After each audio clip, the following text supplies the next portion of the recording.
Brodie Brazil here to recap Game 55 on this Sharks season, and as if playing 9 of 10 on the road lately wasn't daunting enough, how about that 10th and final one being against the Western Conference leading Colorado Avalanche? Third and final meeting between these two teams, each had a win going in, so this one would decide the series and would be the last time we'll even see the Sharks for another 22 days. And crazy how the timing worked out here. Kefir Sherwood hadn't played since he got hurt with the Canucks back on January 10th. Then on the 19th, traded to San Jose. And we knew he would travel on this road trip of 5 games, and now finally making that Sharks debut in Denver wearing 44 certainly will be interesting down the stretch to see what kind of impact he can make up front. And we'll have his first interview for you in just a second. Meantime, the first period was all about weathering an avalanche? Yaroslav Askarov was flawless on the first 14 shots he faced across the first 20 minutes. And we know the Avs are especially talented with the puck and will hurt you 5-on-5. Like any good goalie, Askey does get some help from a post. Each team had 2 power play opportunities in the first stanza, but neither capitalized. Just a really good tone set here by Askarov. The Avs credited with 4 grade A and 2 more grade B chances in the first period alone. By sport logic, it honestly felt like more than that. An outshot 14-5 is not exactly sustainable, but Askey doing the heavy lifting at first. Side note, on those 2 Sharks power plays, great to see San Jose fans bring in the chomp everywhere they go. And this is how close the Sharks did get to scoring in that first period. So many posts lately between that last game in Chicago and now this one by Celebrini rung off the top bar. Here's Kefir Sherwood. Withdrew at first intermission. Obviously itching to get back here with the fellas and try to help this team move forward here. So what were your keys? What were your personal goals going into this game? What do you think you had to do right away to get your game going? Just move my feet, keep it simple, get pucks to the kids, and try to create some time and space for them, win some wall work, and create some chances. You know, we got to be defensively sound, and obviously Colorado's a high-octane team, so we just got to, be in good position and go from there. The second period saw the Sharks continue to get outchanced by that 2-to-1 ratio, and it finally started to cost San Jose on the scoreboard. But even as you watch the Sharks go down 2-0 here, they also didn't exactly feel entirely out of this game. Sometimes in hockey, there's a goal scored that no matter how many cameras we have, no matter how many angles we have, no matter how many replays we have, you still just can't see exactly how it happened. Such is the case here. Arturi Lehkonen might have just pitchforked it in? Not exactly sure. Puck was under Askarov.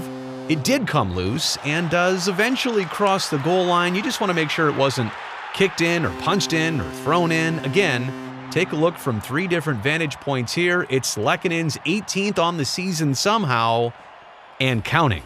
Which is a little foreshadowing here because number 62 is going to capitalize on the other end of this Sharks turnover.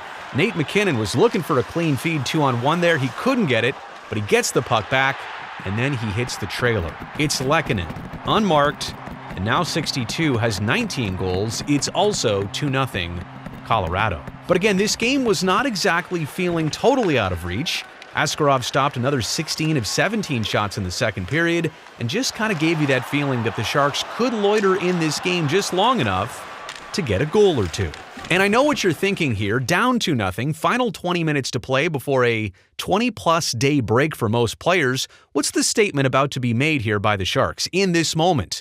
Just let the third period play out by itself and fly home to San Jose, or force the issue, empty the tanks, and give the Avs a run for their money. Turns out it was the latter. Love the Skycam view here. And take note of Alex Wenberg skating it into the ozone, eventually taking some Avs with him, cutting back and sending it high to Timothy Liljegren.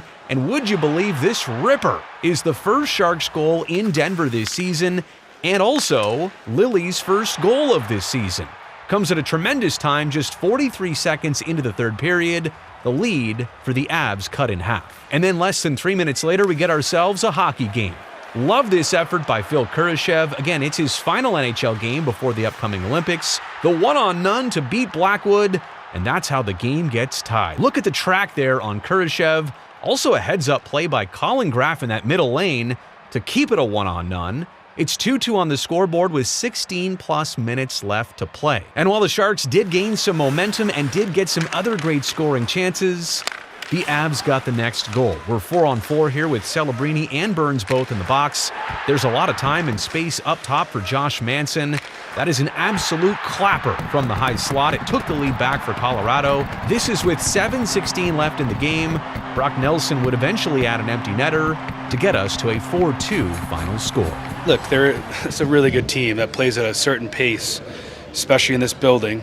But a little bit of it is we play in this, we grip it, and we play in fear in a sense. I thought we loosened up in the third period, and we got going, and we started skating, and we played freer. And when you're in a rut like we're in, you tend to really lean on you're not making a mistake to cost your team. And I think individuals didn't want to make a mistake, so that next thing you know, you're not making the right play. So I think that was what happened the first two periods. But I give our group a lot of credit. The third period, we kind of got back to what we've done majority of the year, is get on teams with our skating.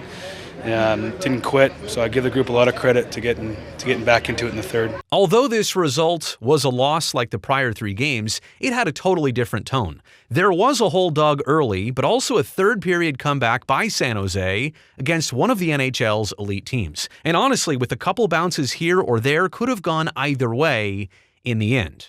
But now, 55 games in the books for the Sharks, their final 27 will decide if this season gets to continue past 82.